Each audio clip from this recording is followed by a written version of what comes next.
క్రీస్తునందు మాకు అత్యంత ప్రియులైన దేవుని పిల్లలైన మీ అందరికీ కూడా ఉదయకాలపు శుభాలు వందనములు తెలియజేసుకుంటూ నేటి దిన వాక్య ప్రత్యక్షత కొరకు మిమ్మల్ని అందరినీ కూడా హృదయపూర్వకంగా ఆహ్వానాన్ని తెలియజేస్తూ ఉన్నాం. రండి, పరిశుద్ధ గ్రంథమైన బైబిల్ నుండి సామెతల గ్రంథం 3వ అధ్యాయము 21వ వచన భాగంలో దేవుని యొక్క వాక్యం ఈ రీతిగా సెలవిస్తూ ఉంది. నా కుమారుడా, లెస్సైన జ్ఞానమును వివేచనను భద్రము చేసుకునుము, వాటిని నీ కన్నుల ఎదుట నుండి తొలగిపోనీయకుము.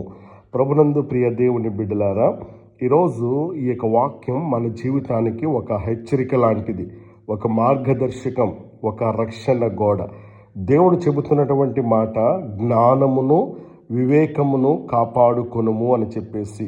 జ్ఞానం పొందడం సరిపోదు, దానిని ఏం చేయాలి అంటే కనుక కాపాడుకోవాలి. చాలామంది జ్ఞానం పొందుతారు కానీ దాన్ని నిలుపుకోలేరు. కానీ దేవుని వాక్యం ఏం చెబుతా ఉంది? నీ కళ్ళ ఎదుట నుండకుండానట్లు జాగ్రత్త పడుము అని దేవుని యొక్క వాక్యంలో మనం చదువుతూ ఉన్నాం. అంటే దృష్టి కోల్పోతే కనుక జ్ఞానం కోల్పోతూ ఉంటాం. ఫోకస్ అనేది లేకపోతే జీవితం దారి తప్పిపోతూ ఉంటుంది. ఈ రోజుల్లో సోషల్ మీడియాని, చెడు స్నేహితులని, తప్పుడు అలవాట్లు, ఇవన్నీ కూడా మన జ్ఞానాన్ని దొంగిలించడానికి వస్తున్నటువంటి దొంగలు అనేటువంటి విషయాన్ని గమనించవలసిన వారమైతే ఉన్నాం. అందుకనే వాటిని నీ కన్నుల ఎదుట నుండి తొలగిపోనివద్దు అని చెప్పేసి అంటూ ఉన్నాడు.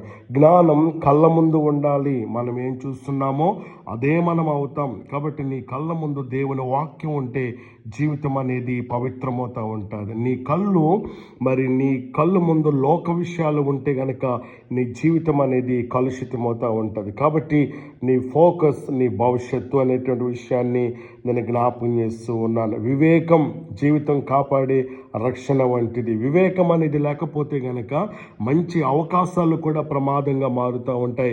సరైనటువంటి వ్యక్తులు కూడా తప్పుదోవకు నడిపిస్తూ ఉంటారు. కానీ వివేకం అనేది ఉంటే గనక ప్రమాదంలోనూ దారి కనిపిస్తూ ఉంది, చీకటిలోనూ గొప్ప వెలుగు కనిపిస్తూ ఉంటుంది. వివేకం అనేది దేవుని నుండి వచ్చే ఆత్మీయ దృష్టి. తర్వాత అంటూ ఉన్నాడు, జ్ఞానం వివేకం జీవితానికి ఎట్లాంటివి అంటే కనుక అది రక్షణ లాంటిది. నీ ఫోన్కి పాస్వర్డ్ పెట్టుకుంటూ ఉంటావు, నీ డబ్బుకు లాక్ పెడుతూ ఉంటావు, కానీ నీ జ్ఞానానికి వివేకానికి ఎలాంటి రక్షణ పెడుతూ ఉన్నాం?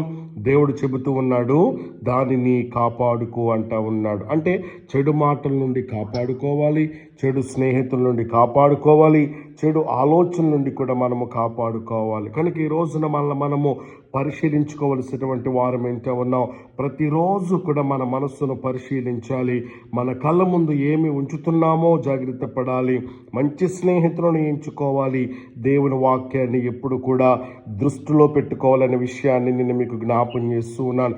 ఎందుచేతనంటే జ్ఞానం అనేది లేకపోతే గనక జీవితం కూలిపోతూ ఉంటుంది. వివేకం లేకపోతే గనక నిర్ణయాలు నాశనం చేస్తూ ఉంటాయి. కానీ జ్ఞానమును కాపాడినటువంటి జీవితం, జ్ఞానమును కాపాడిన వాడు జీవితం కాపాడుకున్నవాడే అని దేవుని యొక్క వాక్యం సెలవిస్తూ ఉంది. ఈరోజు దేవుడు నీతో మాట్లాడుతున్నటువంటి మాట, నీ జ్ఞానాన్ని నీవు పోగొట్టుకోకూడదు, నీ వివేకాన్ని నీవు వదులుకోకూడదు. కనుక ఈరోజు నన్ను విట్రీతిగా ప్రార్థించగలవా? ప్రభువా, మాకు ఇచ్చినటువంటి జ్ఞానాన్ని కాపాడుకున్నటకు శక్తి నీవు ప్రభువా, వివేకముతో నడిచేటువంటి జీవితాన్ని నాకు ప్రసాదించు ప్రభువా, మా దృష్టి ఎప్పుడు కూడా నీ మీద నిలిచేలా చెయ్యము ప్రభు అని చెప్పేసి గనక నీవు ప్రార్థించగలిగినట్లయితే అటువంటి ఉన్నతమైన జ్ఞానాన్ని దేవుడు నీకు ఇవ్వడానికి ఇష్టపడుతూ ఉన్నాడు. జ్ఞాపం చేసుకోవలసినటువంటి విషయం, జ్ఞానం కాపాడినటువంటి వాడు నిలబడతాడు, వివేకం కాపాడినటువంటి వాడు విజయం సాధిస్తూ ఉంటాడు. దేవుని మార్గంలో నడిచిన వాడు ఎప్పుడు కూడా తప్పిపోడు. కాబట్టి అలాంటి జ్ఞానం, అలాంటి వివేకమును మనము కలిగి ఉందాం. అలాంటి గొప్ప జ్ఞానాన్ని కృపగల దేవుడు మనందరికీ అనుగ్రహించును గాక.